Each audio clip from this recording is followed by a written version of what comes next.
Mike Pendleton here alongside with Calf Kick Sports, and definitely 100% the fighter I've You're interviewed the watching most, especially Calf over the Kick past year. Sports, I'm the surprised he's not sick of me. Maybe he will be podcast. today. Maybe he'll finally say he's like, "Yeah, that's it. This is the last one."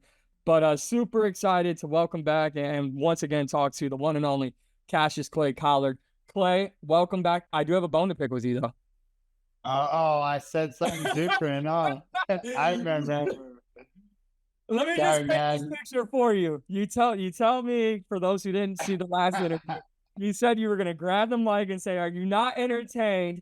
And so I go out for your fight and I'm yelling at the establishment, like management. I'm like, guys, I would never ask of this, but I know he's gonna do this.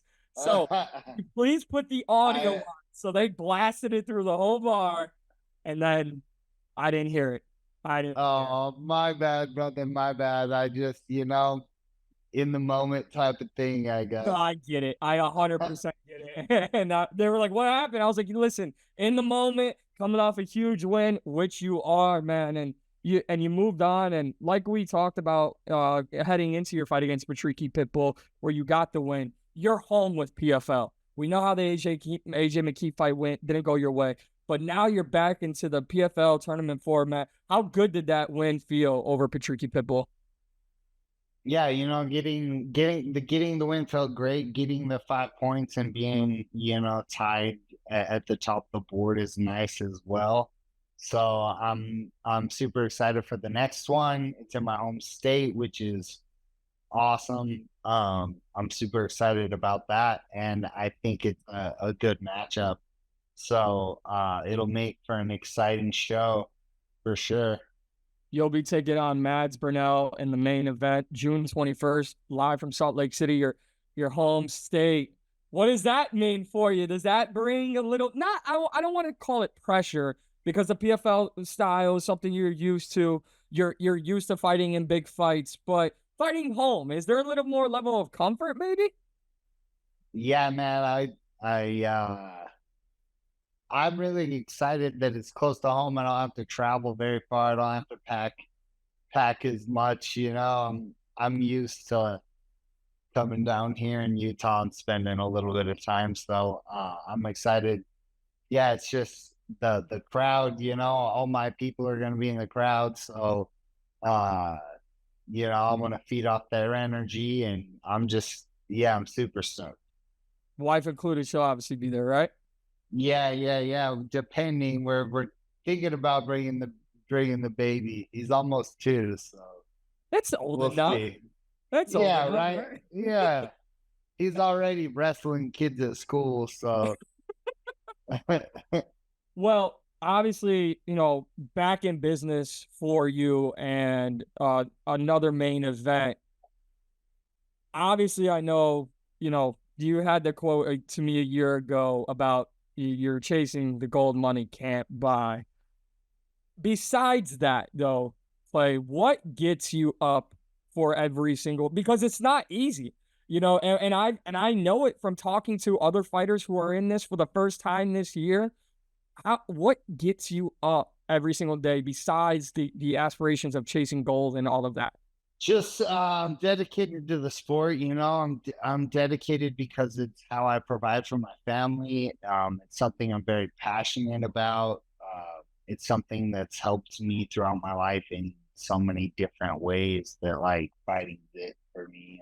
So yeah, I wake up happy to do it every day because it's something I love to do, you know.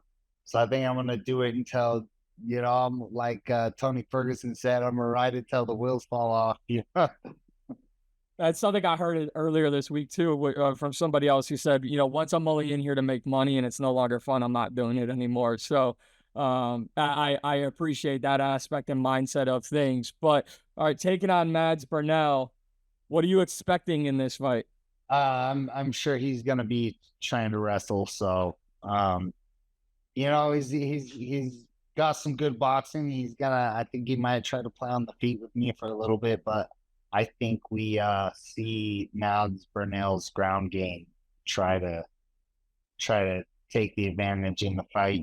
So yeah, we're doing a lot of wrestling. Gonna prepare for that and be real scrambly and be ready to, catch him in transitions and just beat him up.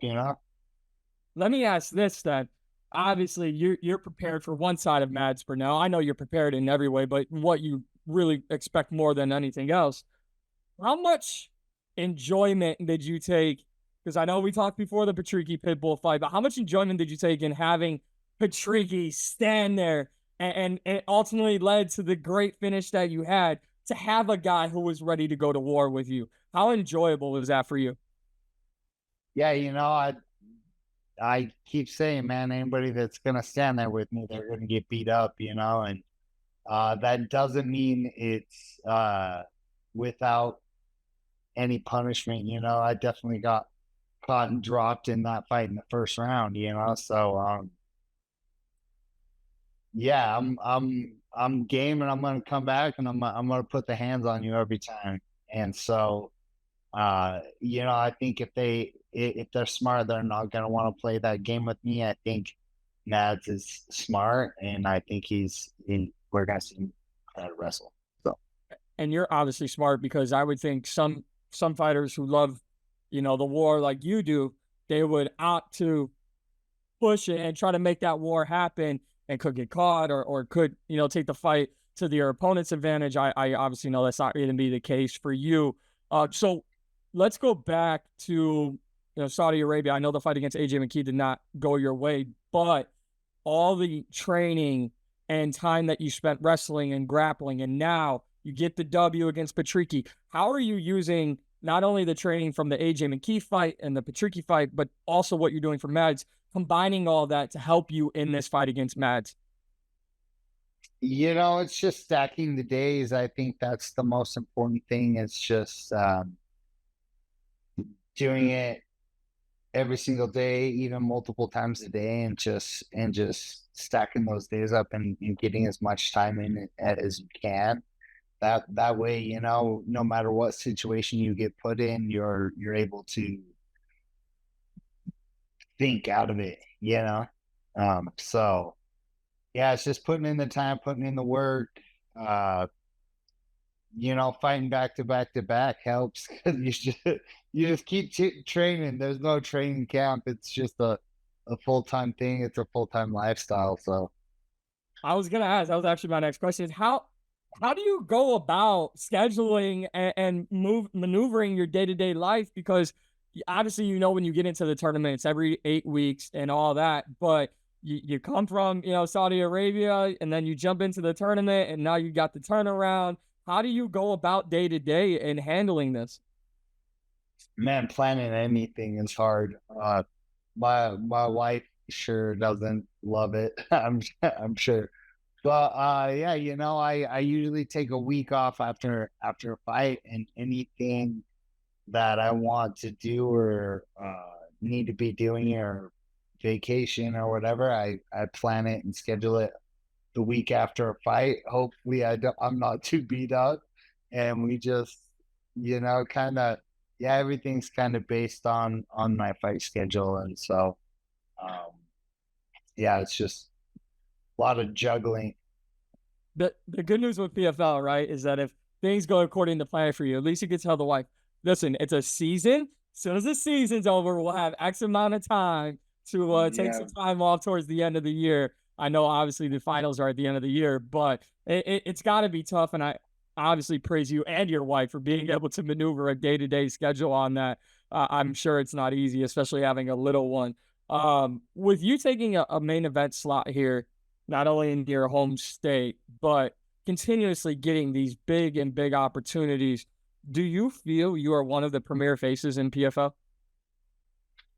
yes, I'd like to think so. I think I've, put my time in, paid my dues, put on shows. So I would like to be a face of PFL. I know the belts eluded me, and that's kind of the big thing, is that PFL strap that we've been working towards. So um I'd love to be the face. I love tough fights. I love putting on shows, and so yeah, we just want that belt. I know that, and it gets me excited to know, obviously, you on that track once again. But as a guy who went through Anthony Pettis, Shane Burgos, guys that left the UFC, Jeremy Stevens, and came over to your promotion for, to put it, respectfully, they came over to your promotion and you handled them. And now, instead of people saying, oh, he's fighting guys who left the UFC and they're older and all this, and you get this influx of talent with the purchase of Bellator and their roster. Has it rejuvenated you not only to get this, fresh blood, but that now nothing can be taken away from your performances? Yeah.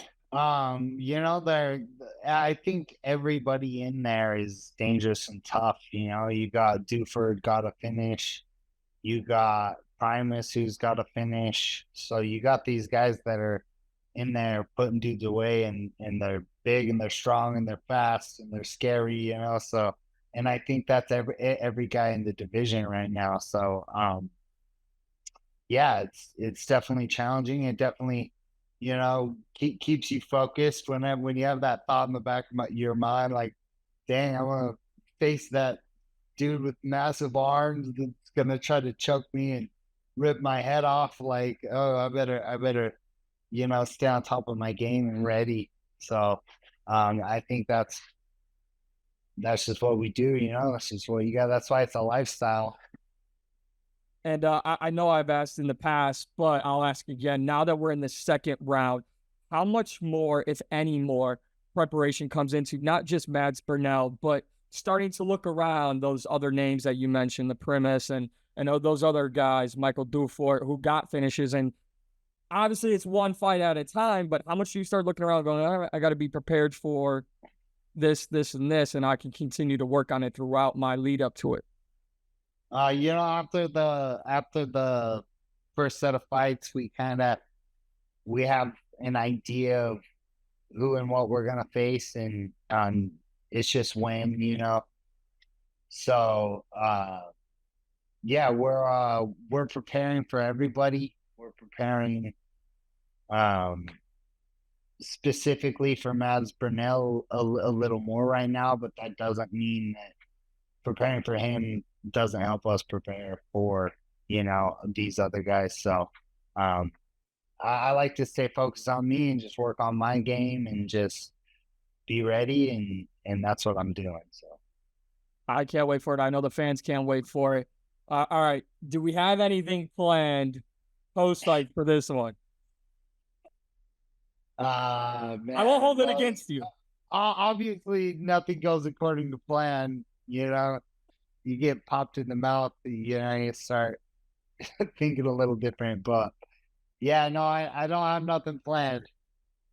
Well, I'll let it go. I'll let it slide. Obviously, I'm not going to pick a fight with you, knowing your career compared to my career, which is non-existent. So I'm not here to pick a fight. But what is the message to Mads, to your home state, to the division? I know it's one fight at a time for you, but this is such a big spotlight for you, and you know what you're expecting out of Mads. But what's your message to those who will tune in on June 21st? 2024, man, it's my year. We're coming for the strap, and if you get my way, like, I'm sorry. Hey, sorry, I gotta beat you up, man. I cannot wait for it. Clay Collar, I gotta ask now, are you sick of talking to me and doing interviews yet? Have you been on the show way too much? No, Your interviewing is better than most. So. I appreciate that, because you'll have to deal with it in person, because I'll be there in Salt Lake City on the ground on June 21st. The world will be watching on ESPN Plus. I cannot wait. This is a fantastic main event live on ESPN Plus, live from your home state of Utah in Salt Lake City. Clay Collar taking on Mads Burnell. Round 2 of the PFL lightweight tournament. Clay Collar, thank you so much. We'll be very excited to watch you finally in person, and looking forward to it. Thank you for the time. Thanks, brother. You have a wonderful day, man.